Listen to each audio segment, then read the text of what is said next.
Okay, so Erinn is going to come up. You guys know I'm a coach, so I keep pushing people. She came to one, but now we're putting her on blast. So come on, let's give it up for Erinn. You got this, girl. Hello, everybody. Can you hear me? Whew. Good morning, everyone. Good morning. I am not used to having everyone's undivided attention. So, my name is Erinn, and I've been a body counselor for 4 years. And today I can say also I am a massage therapist. It's not advertising or anything, it's going to be part of what I'm telling you. So a few months ago, I went to a women's retreat in Lake Tahoe. And yeah, I didn't want to go. I was going to go there just to listen and take all the nuggets. I wasn't going to do anything. I wasn't going to tell you anything. I wasn't going to do any of that because I did not want to bury what I buried. Right? So, oh, sorry. All right, so I'm just going to read a few things. So, there are moments when God calls us higher, away from the noise, away from the weight, away from everything that has been distracting and draining us. Just as in the Bible where God met his people on the mountain.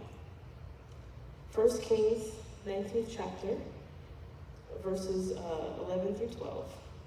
Then he was told, go stand on the mountain at attention before God. God will pass by a hurricane wind. God will pass by. A hurricane wind ripped through the mountains and shattered the rocks before God. But God was not found in the wind. After the wind, an earthquake. But God was not in the earthquake. After the earthquake, fire. But God wasn't in the fire. And after the fire, a gentle and quiet whisper.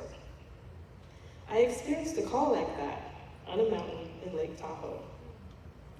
Not just to stand, but to surrender.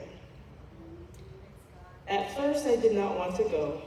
I did not want to dig up what I had buried so deep inside myself. So deep that I almost forgot that it was even there. Sometimes we don't realize those things still exist, yet we can't explain why we feel the way we do. But the truth is, what's buried doesn't disappear, it lingers. It shows up in our emotions, our reactions, and in ways that we always don't understand. It's like a knot in your shoulder that just won't go away. No matter how much you ignore it, the tension builds until you finally go see a massage therapist to go work it out. What many people don't realize is that the things that we bury don't just affect us mentally, they affect us physically too. Right. Those knots we carry are often stress and pain that we've never fully released.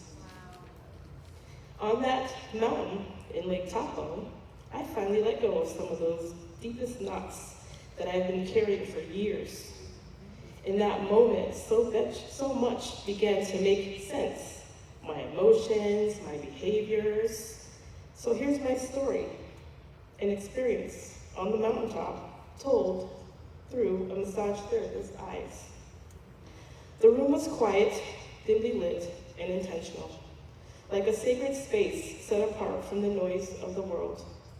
The client lay on the table, still carrying more than just tension in their body. They carried stories, burdens, and unspoken pain layered deep beneath the surface. The therapist began with gentle, flowing strokes, long, gliding movements that mirrored calm waters. This was the intention, the invitation. Trust was being built, not forced, like standing at the bottom of a mountain, unsure of what the climb would reveal. As the hands moved with purpose, they began to notice resistance.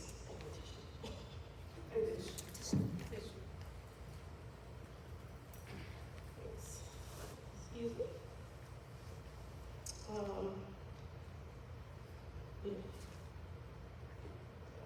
As the hands moved with purpose, they began to notice resistance. Light bands beneath the skin, subtle at first, then unmistakable knots. Places where the body had held on too long. The therapist did not push past them.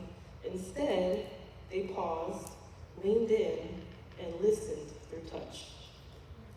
With skilled pressure and patience, they worked deeper. The client felt it, not just physically, but emotionally. A tenderness, almost guarded, began to surface. Each knot told a story, stress that had no outlet, pain that had no voice, moments where holding on felt safer than letting go. The therapist stayed present. Layer by layer, they moved inward, never forcing, always inviting release. The deeper they worked, the more the body responded. Muscles softened, breath deepened. What once resisted began to surrender. It was a journey. It was as if the journey had reached higher ground, the mountaintop. Not a place of escape, but encounter. Just as one meets God in stillness, in elevation above the noise, the client met something within themselves, and like a divine touch that sees beyond the surface, the therapist's hands found the very center of the pain, the place hidden beneath layers of protection.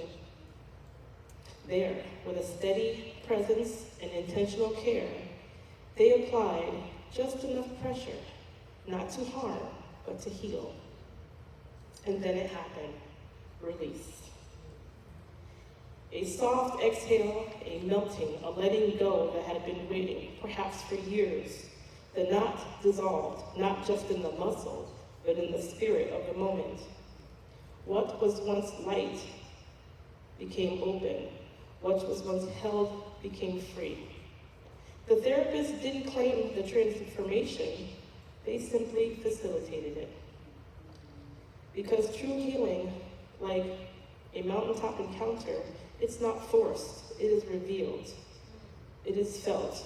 It is experienced when someone or something takes time to move through every layer, to reach the center, and to gently call it into release. And when the session ended, the client rose, not just lighter in body, but clearer in spirit, having experienced what it feels like to be seen, to be worked through, and finally to be free.